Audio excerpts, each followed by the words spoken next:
오늘은 이사야 52장 13절에서 53장 6절 말씀을 통해서 고난받는 왕이란 제목으로 말씀을 한번 나눠보도록 하겠습니다.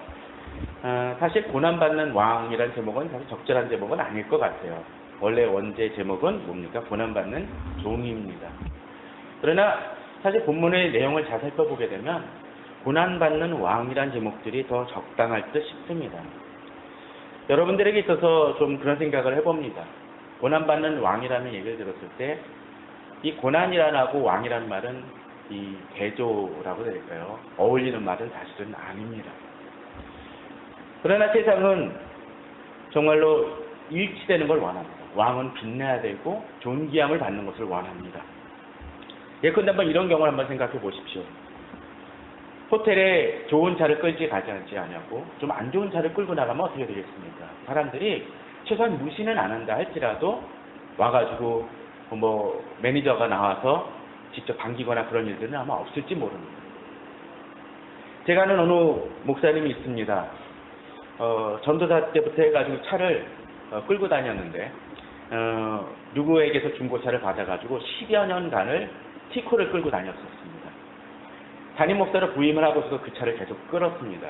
그러다 결국 나중에 차가 완전히 퍼져가지고 바꾸게 됐었는데 그런 얘기들을 해요. 주변 사람들이 얘기합니다. 차를 바꿔야 되지 않겠느냐. 더더군다나 이제 너 담임 목사니 바꿔야 되지 않겠느냐. 그때 아주 잘 가고 있으니 괜찮다라고 이야기를 하고 있고 나중에 차가 또 완전히 퍼진 다음에 지금 교회차로 샀던 봉고를 끌고 다니고 있습니다. 어쩌면 사람들은 그렇게 얘기를 합니다. 아니 목사님 왜 그런 차를 끌고 다니느냐. 또 그런 차를 가지고 만일 노회라든가 또는 여러 가지 목사님들 모임을 가면 사람들은 어쩜 무시할지 모릅니다. 아니 저 목사는 교회 사정이 안 좋은가 봐 라고 얘기할 겁니다. 제가 아는 어느 목사님은 부끄러운 얘기지만 한 달에 건너서 직접 들을긴 했었는데 이 목사님이 어느 오래된 교회에 부임을 하셨습니다. 근데 그 교회 목사님이 강대상이 나무 강대상이었다고 합니다. 그런데 딱 부임을 하고선 이분이 제일 먼저 한 게 뭐냐면 이 강대상 바꾸라라는 얘기를 했다고 합니다. 안 바꿨더래요. 그래서 하루는 주중에 그 강대상을 바깥에 내던져서는 바꾸라고 아주 했다는 참 부끄러운 이야기를 하는 분도 봤어요. 결국 그 교회는 크리스탈 강대상으로 바꿨습니다. 그분에게 있어서 계속적으로 떠나지 않는 것은 뭡니까? 내게는 이 정도 대우는 받아야 된다는 각오를 가졌습니다. 그러나 하나님의 방법은 다름을 보여주게 됩니다. 하나님은 그런 식으로 예수 그리스도를 보내시지 않았습니다. 오늘 특별히 그 본문 속에서는 좀 묘한 내용들이 등장을 합니다. 이사야 52장 13절에 보면 보라 내 종이 형통하리니 밭으로 높이 들려서 지극히 존귀하게 되리라고 되어 있습니다. 뭐라고 되어 있나요? 종이 형통한다고 되어 있습니다. 이런 일은 있을 수 있겠죠. 그죠? 종이 형통하고 밭으로 높이 들리고 지극히 존귀하게 되는 것은 있을 수 있는 일입니다. 그런데 본문을 보게 되면 좀 뭔가가 이상합니다. 13절, 14절 한번 보시죠. 전에는 그 모양이 타인보다 상하였고 그의 모습이 사람들보다 상하였으므로 많은 사람이 그에 대하여 놀랐다라고 되어 있습니다. 사실 여기서 종은 누굽니까? 메시아를 이야기합니다. 메시아인데 모습이 어때요? 상하고 사람들보다 상하였으므로 많은 사람들이 그에 대해 놀랐다는 거예요. 무슨 얘기입니까? 기대했던 모습이 아니라는 것이죠. 예전에 제가 나눔교회를 사임을 하고서는 모 교회 동대문 쪽에 있는 어느 교회에 한번 예배 탐방을 간 적이 있습니다. 가족들하고 왔습니다. 갔더니 목사님이 안 보여. 예배 시간 다 됐는데도. 그래가지고 이제 찬양을 하고 있길래 이제 찬양을 하다가 한 분이 와가지고 등치 좋고 머리도 좀 길는 분이 와가지고 인사를 하길래 그러신가 보다. 그래서 제 옆에 앉아 있었어요. 그런데 조금 있다가 예배 시작이 정식으로 시작이 되어지 찬양을 하는데 갑자기 나가는 거예요. 그래서 찬양 인도를 하고 설교까지 합니다. 그 교회 담임 목사님이셨던 거예요. 교인 숫자가 한 800여 명 되고 그런 곳임에도 불구하고 그분에게서 그런 가림이 없었습니다. 지금도 그렇게 사역을 하고 있는 것을 알고 있습니다. 하나님의 종은 좀 다릅니다. 기독교는 세상과는 다른 모습을 이야기합니다. 세상은 지위를 이야기합니다. 국회의원도 한번 생각을 해보십시오. 자신이 대우받기 위해서 계속적으로 얘기를 합니다. 이미 오래된 얘기지만 태안반도에 기름 유출이 났을 때 저도 그 기름 유출 닦으러 그 당시 교회에서 4명이 갔었습니다. 그 중에 4명 간 사람 중에 한 분하고 여자 집사님 한 분하고 저는 하는 동안 내내 한 4시간인가 5시간을 내리 돌을 닦는 작업을 했습니다. 밥 먹는 시간 빼놓고는. 근데 한 2분은 같이 갔는데 1시간인가 2시간 하고 기름 냄새 때문에 막 어지럽다고 빠져나오시더라고요. 그걸 보면서 참 그런 생각을 했습니다. 저는 어차피 좀 둔한 사람이라서 그런 것들에 신경을 안 쓰는데 예민한 사람들 그럴 수 있겠다. 그런데 이렇게 그분이 기름 냄새를 맡았건 안 맡았건 간에 그래서 조금 쉬건 안 쉬건 간에 그래도 그분들은 열심히 하려고 그랬습니다. 근데 국회의원들이 그런 데 가서도 많이 했었죠. 근데 가서 정말 꾸준하게 하는 사람들 많이 봤습니까? 대부분의 경우는 어떤 얘기합니까? 그저 사진 한 장 찍고 맙니다. 하더라도 그저 한 30분 하고 그냥 가는 곳으로 합니다. 다음 일정이 있었어요. 심지어는 그런 경우들도 본 적이 있습니다. 어려운 사람들 돕느라고 뭐합니까? 김장김치 하는데 보급옷 입고 나타나시는 사모님들도 종종 나타납니다. 이야기를 하죠. 과연 그것이 적당한 거다. 그러나 하나님의 방법은 달랐습니다. 하나님은 어떻습니까? 여기서 예수 그리스도께서는 종이라는 표현을 쓰고 계시고 형통하다고 얘기를 하지만 그의 모습은 다른 모습을 보여줍니다. 특별히 이에 대해서 이것은 세상의 방법과는 다르다라는 얘기를 하면서 본문은 뭐라고 그러나요? 53장 1절입니다. 53장 1절에 보게 되면은 이렇게 얘기를 하죠. 우리가 전한 것을 누가 믿었느냐? 여호와의 팔이 누구에게 나타났냐라고 되어 있습니다. 근데 이렇게 하니까 조금 이해가 잘 안 되는 부분이 있어서 제가 우리말 성경을 인용을 했습니다. 우리가 들은 이 소식을 누가 보지 믿겠느냐? 여호와께서 그분의 팔을 누구에게 드러내셨느냐? 무슨 얘기입니까? 예수님께서 메시아를 보내시긴 하셨는데 안 믿는다는 거예요. 왜? 자기들이 생각했던 모습과는 다르다라는 거죠. 예수님은 그렇게 오셨습니다. 예수님은 그렇게 오셨고 우리들에게 나타나셨고 우리에게 구원의 메시지를 보내셨습니다. 좀 더 본문을 보도록 하죠. 본문을 보게 되면 이렇게 되어 있습니다. 14절 아까 봤었죠. 전에는 그의 모양이 타인보다 상하였고 그의 모습이 사람들보다 상하였으므로 많은 사람이 그에 대해 놀랐거니와 라고 되어 있습니다. 다시 얘기하지만 사람들은 겉모습으로 판단을 합니다. 그래서 사람들은 계속적으로 인정을 받으려고 하고 있고 자기 자신이 대우를 받으려고 하고 있습니다. 53장 2절에도 이렇게 얘기합니다. 그는 주 앞에서 자라나기를 연한 순 같고 마른 땅에서 나온 뿌리 같아서 고운 모양도 없고 풍채도 없은즉 우리가 보기에 흠모할 만한 아름다운 것이 없도다라고 되어 있습니다. 무슨 얘기입니까? 간단히 얘기하면 요새식으로 얘기하면 혐오스럽다는 얘기입니다. 보잘것없고 누추하다는 얘기죠. 사람들은 그래서 겉모습에 집착을 합니다. 심지어 교회마저도 얘기합니다. 어제 그 김태일 목사님하고 또 여러 가지 개혁적인 교회를 하는 곳에 다니는 집사님하고 이야기를 하는데 목사님들의 딜레마가 그 얘기를 하더라고요. 목사님들이 어느 정도 진행을 하다가 매번 실패할 수 있는 많은 위험 중에 하나는 뭔가 남기고 싶어 한다는 거예요. 그러다 보니까 교회 건물을 짓기도 하고 교회 안에 교육관이라든가 또는 기도원이라든가를 만들다가 교회에 남겨준 유산이 바로 교회에 부채만 남겨놓고 남겨버린 경우들이 많이 있다고 합니다. 가슴 아픈 일이죠. 그러나 주님은 그러지 아니하셨습니다. 오히려 상하고 나약한 모습, 남들이 보기엔 주목할 수 없는 모습으로 나타나셨습니다. 그 모습으로 나타나셔서 사람들에게 나타나셨을 때 사람들은 그 모습을 거부했습니다. 주님께서 나사렛 예수로 오셨을 때 사람들은 이야기했습니다. 어떻게 갈릴리에서 선한 것이 나올 수 있겠냐고 이야기를 합니다. 왜? 그들이 기대했던 왕은 아니었거든요. 지난주에 저희들은 요한계시록 말씀을 통해서 예수 그리스도가 어린 양이라는 것을 얘기했습니다. 근데 그 어린 양은 어떤 어린 양이었습니까? 일찍 죽임을 당한 어린 양입니다. 그런데 그 일찍 죽임을 당한 어린 양이라고 얘기하면서 그 양에 대해서 또 앞에 보면 뭐라고 얘기합니까? 다윗의 뿔이 다자라고 얘기합니다. 지난주에도 얘기 드렸지만 다자는 라이언입니다. 맹수라는 거죠.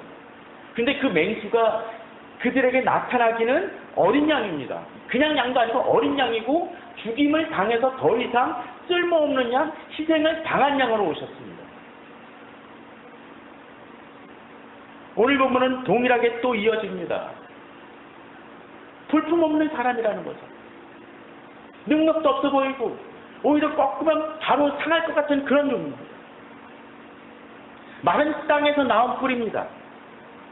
그 얘기 무슨 얘기입니까? 마른 땅에서 나온 뿔이라는 것은 무엇을 얘기합니까? 말아 죽을 수밖에 없는 존재라는 것이죠. 주님은 그러했습니다. 고운 모양도 없었습니다. 풍채도 없었습니다. 우리가 보기에 흠모할 어떤 것도 없었다라고 되어 있습니다. 만일 그런 존재가 와가지고 우리에게 있어서 어떤 메시지를 전한다고 하면 여러분들은 그것을 인정하겠습니까? 어느 목사님이 참 귀한 사역을 하셨습니다. 여러 가지로 교회 어려운 성도들을 돌보고 또 교회는 어려운 상황 속에서 오히려 구제하는 일들을 많이 했습니다. 그런데 그분을 잘 아는 어느 또 다른 목사님이 와가지고 이분에게 하신 말씀이 있습니다. 저는 언제나 목사님을 위해 기도합니다. 좋은 얘기죠. 좋습니다. 목사님. 감사합니다. 그랬더니 그 목사님이 교회에 덧붙입니다. 뭐라 그런지 아십니까? 저는 목사님이 잘 되시기를 바라겠습니다. 잘 된다라는 것이 무엇입니까? 일반 성도님들이라면 차라리 좀 이해가 있어요. 초신자는 이해가 되겠습니다. 그런데 잘 된다라는 얘기를 한다는 건 뭡니까? 이분이 지금 뭐예요? 못 된다는 거예요. 잘 안 되고 있다라는 거예요. 그러니까 생고생한다는 얘기죠. 세상을 보기에는 예수 그리스도도 그러했습니다. 아니 왜 힘있고 권력 있게 왔으면 쉽게 해결될 문제를 가지고 왜 그렇게 왔냐라는 거죠. 그러니까 너 메시아 아니라는 거예요. 대세양들이라든가 바리새인 서기관들이 계속적으로 생각했던 것이 바로 그것 아닙니까? 예수님이 헤롯 왕한테 잡혀왔을 때 헤롯 왕이 뭐 했습니까? 소문을 듣고 귀신 쫓아내고 병든 자도 낫게 하는 또 많은 사람한테 설교하는 사람 내가 보고 싶어서 딱 데리고 왔는데 뭡니까? 채찍에 맞고 피 흘리고 볼품없고 옷을 찢겨져 있습니다. 그때는 뭐합니까? 이거 아닌데? 가! 빌라도에게 다시 가! 주님은 우리에게 그렇게 오셨어요. 복음은 바로 그런 것입니다. 주님은 우리에게 그렇게 오셨고 우리에게 다가오셨습니다. 그런데 여기서 한 가지 더 나아갑니다. 3절을 보실까요? 그는 멸시를 받아 사람들에게 버림받았으며 간고를 많이 겪었으며 질고를 아는 자라. 마치 그 사람들의 괜히 얼굴을 가는 것이 멸시를 받고 우리도 그를 귀히 여기지 아니할지라. 사람들도 무시를 합니다. 하나 더 나가죠. 그는 실로 우리를 슬픔을 당하였거늘. 자, 이 원래는 이렇게 돼 있는데 그 다음 뭐라고 그랬지? 우리가 생각하는 거, 사람들이 생각하는 건 뭡니까? 그는 징벌을 받아 하나님께 맞으며 고난을 당한다 하였노라고 되어 있습니다. 사람들은 어떻게 생각한다고요? 하나님 앞에 벌 받아서 지금 저런 꼴이라는 거예요.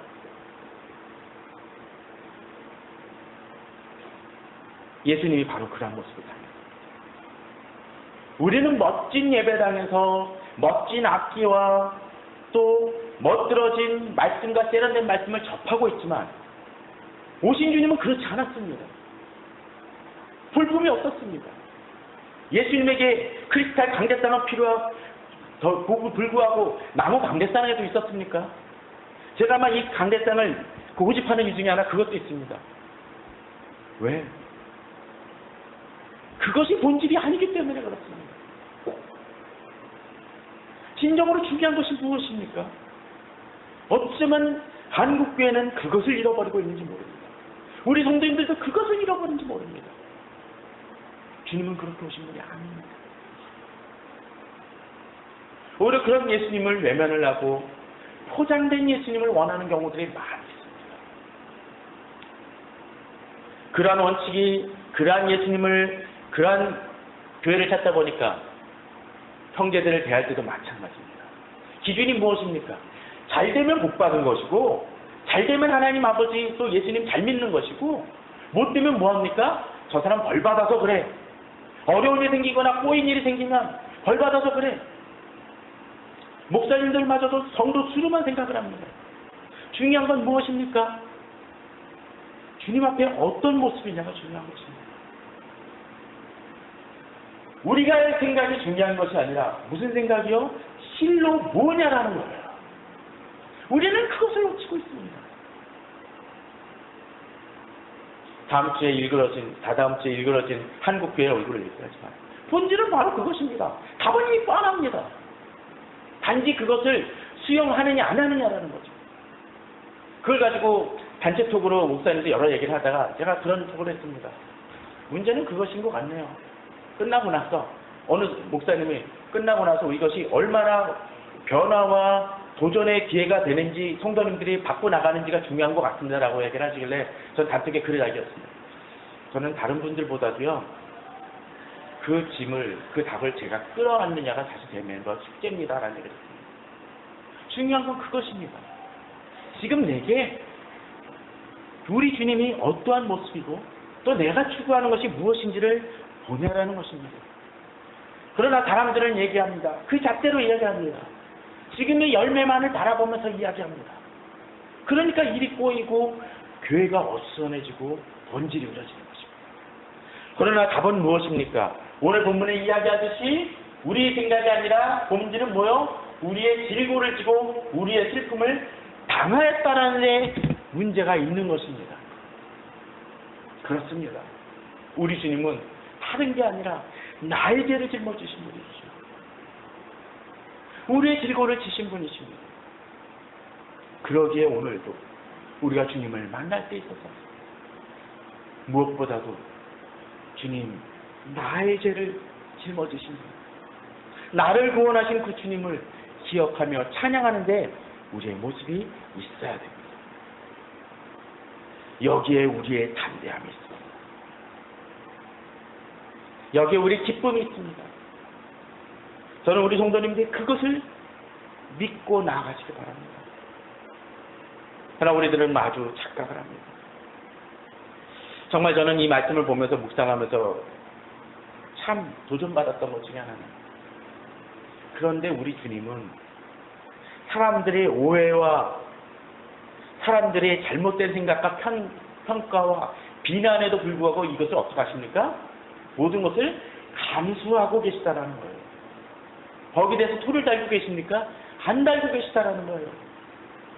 주님이 빌라도의 법정에 섰었을 때 많은 사람들이 모함을 하며 별의별 왜곡된 증거들을 들이댔습니다. 그때 예수님이 뭐라고 하셨나요? 아무 말씀 안 하셨어요.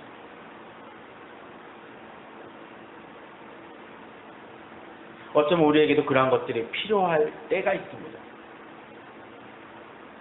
사람들이 이야기를 합니다. 너 네가 잘못해서 그런 일 당하는 거지. 네가 잘못했으니까 이 모양 이 꼴이겠지라고 이야기하는 사람들도 있습니다. 어떤 때는 교회를 하면서도 목사로서 그런 오해를 받을 때도 있습니다. 예전엔 평신도 때는 성질이 못 돼가지고 그 하나하나마다 따졌습니다. 저 그거 아니거든요? 네가 잘못 알고 있는 거야. 그럼 어떤 일이 벌어질까요? 교회 내 갈등이 벌어지는 게 바로 그겁니다. 자기를 변명하려고 하고 자기를 증거하려고 하고 자기가 어떤 모습인지를 자꾸 나타내려고 하니까 갈등이 벌어집니다. 교회에서 싸움 벌어지는 건 다른 게 아닙니다. 바로 거기에 있습니다. 그러나 어떤 때 자기가 오해받다 할지라도 그것을 감수하고자 하는 사람들 중에서 어떤 일이 벌어집니까?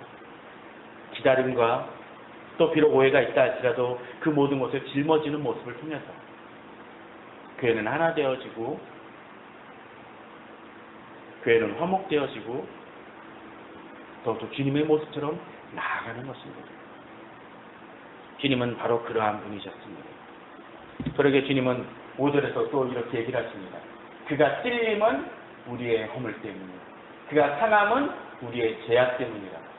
그가 징계를 받았기 때문에 어떻게 한다고요? 우리가 평화를 누립니다. 그가 채찍에 맞음으로 어떻게 합니까? 우리는 나음을 받았습니다. 바로 그것이 예수 그리스도께서 메시아로 오신 이유입니다. 그런 생각을 해봅니다.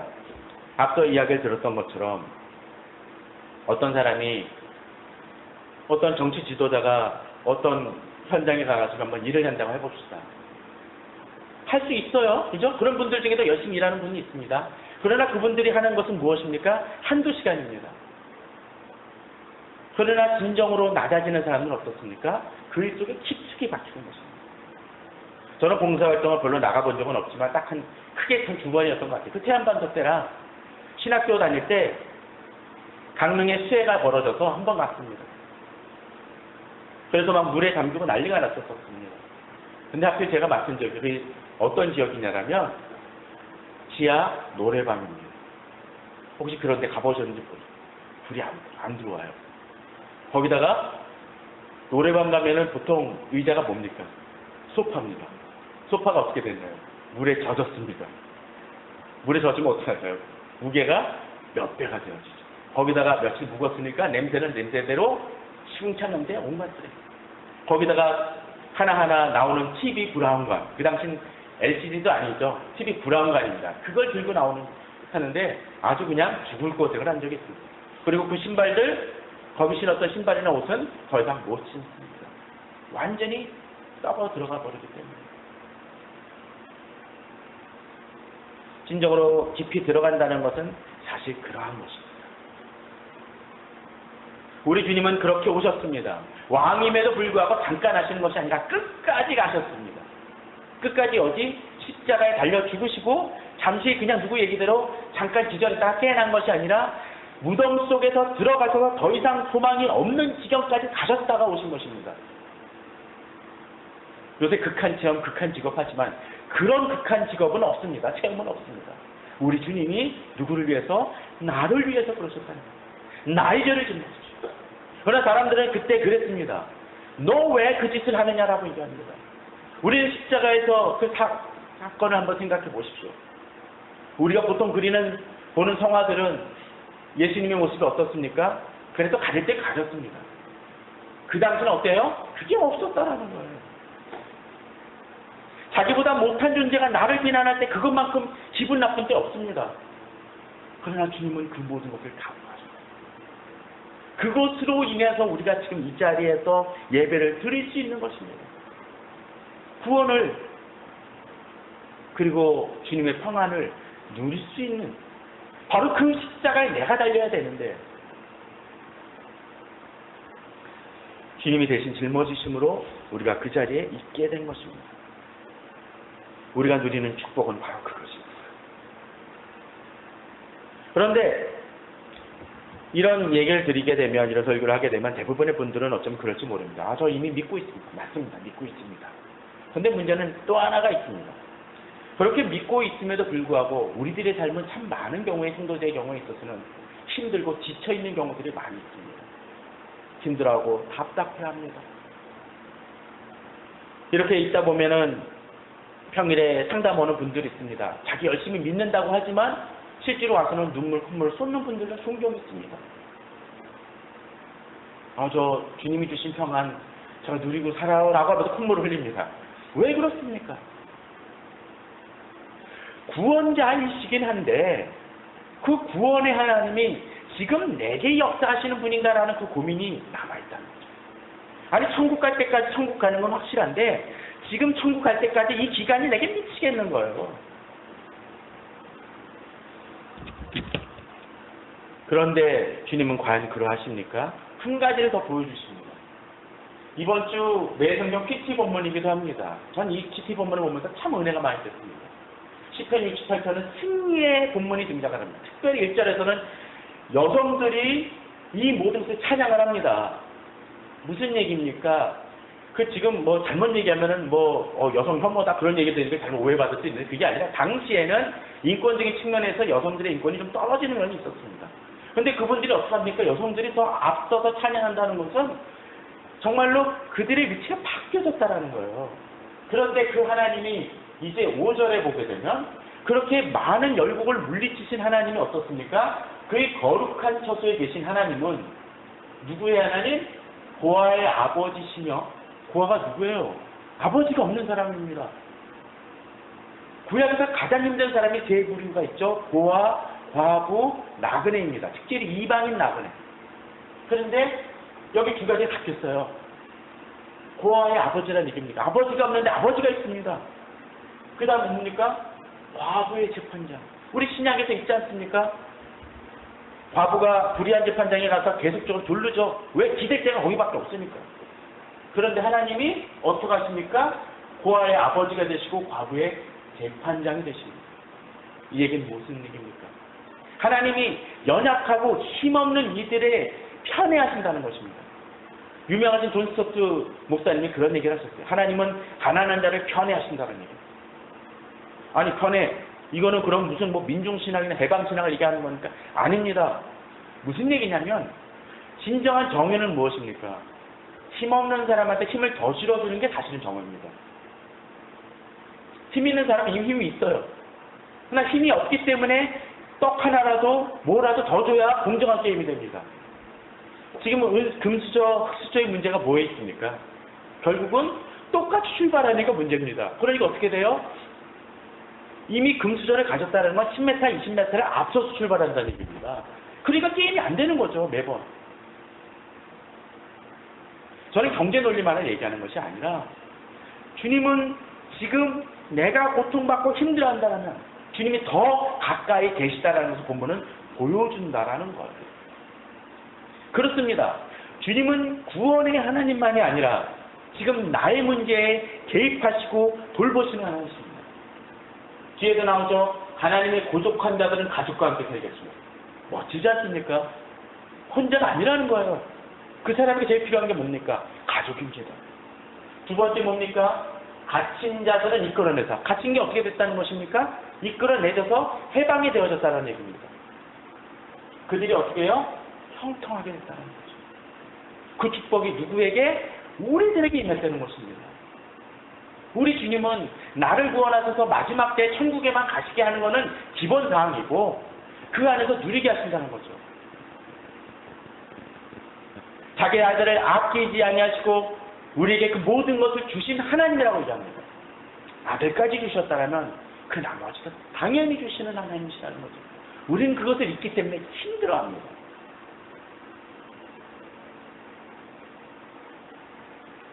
그에 반해서 오직 거역하는 자들의 거처는 뭐라고요? 메마른 땅. 왜? 하나님과 분리되었기 때문에. 비록 하나님께서는 예수 그리스도께서는 메마른 땅에 뿌리가 찼지만 우리에게 주시는 그게 아니라는 거죠.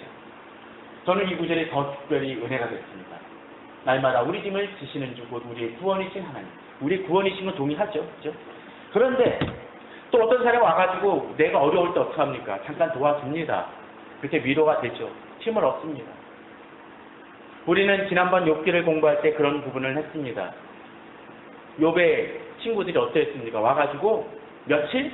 일주일을 같이 있었습니다. 그것도 옷을 찢고 죄를 뒤집어 쓰고 같이 통탄하며 울었습니다. 더 이상 아무 얘기도 안 했습니다. 근데 일주일 뒤에 어떻게 됐나요? 그 다음부터 그 누구보다도 날새게 어쩌면 욥이 품고 있는 염증보다도 더 심한 얘기들을 가지고 욥의 심장에 계속적으로 못을 받고 그랬습니다. 심지어 40장 내내. 그런데 우리 주님은 한 번도 오시는 게 아니고 뭐라고요? 날마다 우리 짐을 지시는 주시라고 해요. 지금 우리 성도님들은 혼자라는 생각을 갖고 계십니까? 아니라는 겁니다. 우리 주님은 날마다 우리 짐을 쥐어 주시는 분이십니다. 그러기에 우리가 지금 이 자리에 일이 안 풀리고 어려운 일까지라도 나아갈 수가 있는 것입니다. 문제는 그것을 느끼느냐 느끼지 못하느냐의 삶이 됐죠. 저희 딸이 이제는 직장을 다니는 직장인이 되어졌지만 저희 아이가 어렸을 때 초등학교 때 1, 2학년 정도 됐었을 때 기억이 납니다. 학교는 가까웠지만 약간 고개 같은 것이 살짝 넘습니다. 그런 아이가 가방을 메고 지나가는 모습을 보면은 좀 안쓰럽기도 하고 야 가방만 보인다라는 생각 들 정도로 그런 생각도 들었습니다. 근데 그 딱 고개를 넘을 때 보면은 차도가 하나 있습니다. 많은 차는 안 다녀도 부모 입장에서는 어떻게 했을까요? 좀 불안하죠. 그러면 같이 한동안은 쫓아가 주기도 합니다. 그럴 때 가방 무게가 뭐 들은 것도 일량에서는 없긴 하지만 저희 대학은 달려. 근데 그때 제가 하는 짓이 가끔 있습니다. 뭐 하는지 아십니까? 가방은 안 들어주죠. 그러나 가방을 이렇게 메고 있으면 살짝 손바닥을 가방 밑에 살짝 대줍니다. 그럼 어떻게 될까요? 그것 자체로서 가방이 무게가 반 이상 줄어듭니다.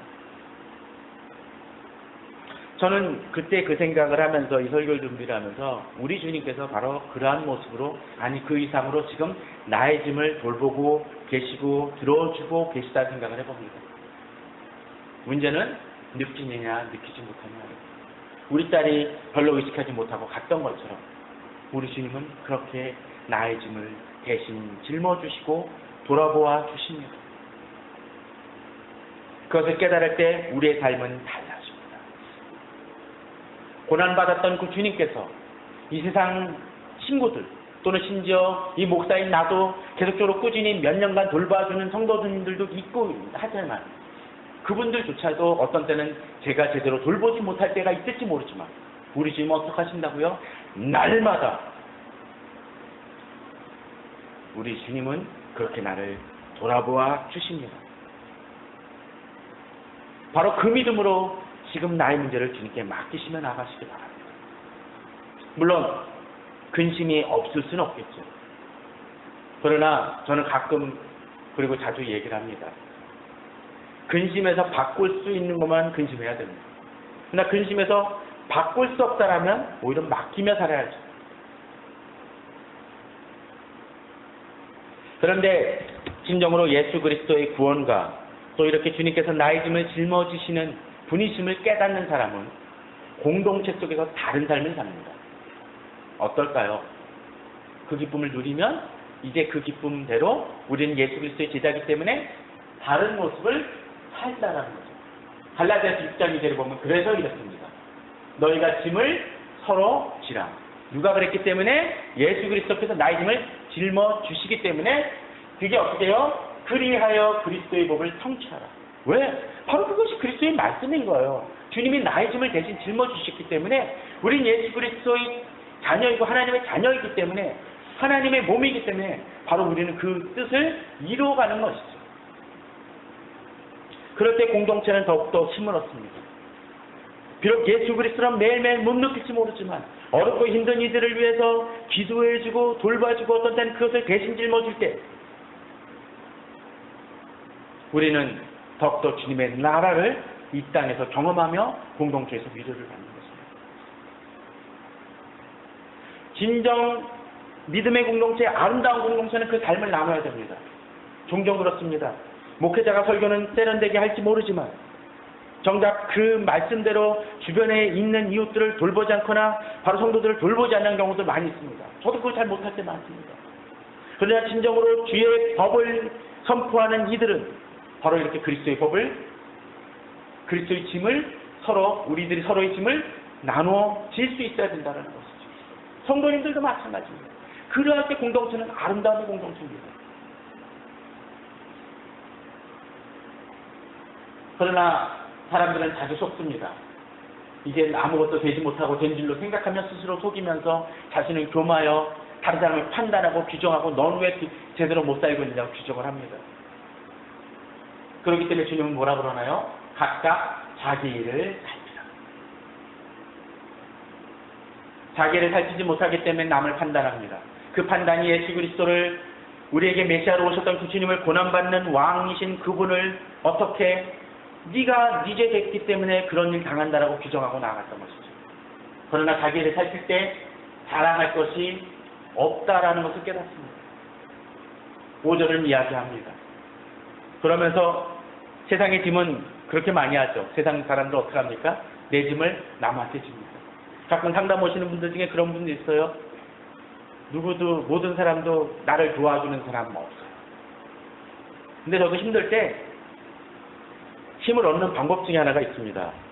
물론 돈은 있다가도 없다가도 생기는 것이지만 돈 문제를 떠나서 정말 힘드는 또 한 가지 방법이 뭔지 아십니까? 두 가지가 있는 것 같아요. 하나는 다른 사람을 중보기도할 때 제 마음이 풀립니다. 두 번째, 목사로서 다른 사람들을 상담하고 신방할 때 또는 도와줄 때 제 마음의 위로를 받습니다. 그런 것 같아요. 내 짐을 누군가 져주기만을 바라니까 풀리지 않는 것입니다. 그러나 내 짐을 지면서 다른 사람이 짐을 질 때 이런 회복의 역사가 임합니다. 바로 그것이 나를 대신해서 고난받으시고 나의 짐을 지금도 짊어지시는 주님. 여기서 지금 나의 짐을 지지만 그 짐은 누가 지고 계십니까? 주님이 지고 계시는 것이죠. 그러기에 지금 나는 혼자 짓는 짐이 아니라는 거예요. 그러니까 나는 또 다른 사람을 지어줄 수 있다는 거죠. 그러나 그런 일을 하다 보면 지칠 때도 있습니다. 9절 10절은 이야기를 합니다. 우리가 선을 행하되 낙심하지 말지니 포기하지 아니하면 때가 이름에 거둘 것이라고 되어 있습니다.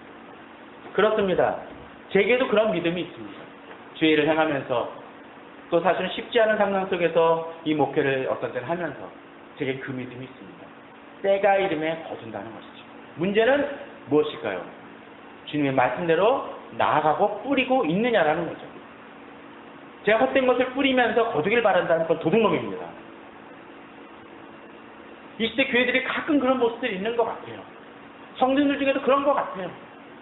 엉뚱한 걸 뿌리면서 거두길 바란다면 그것은 잘못입니다.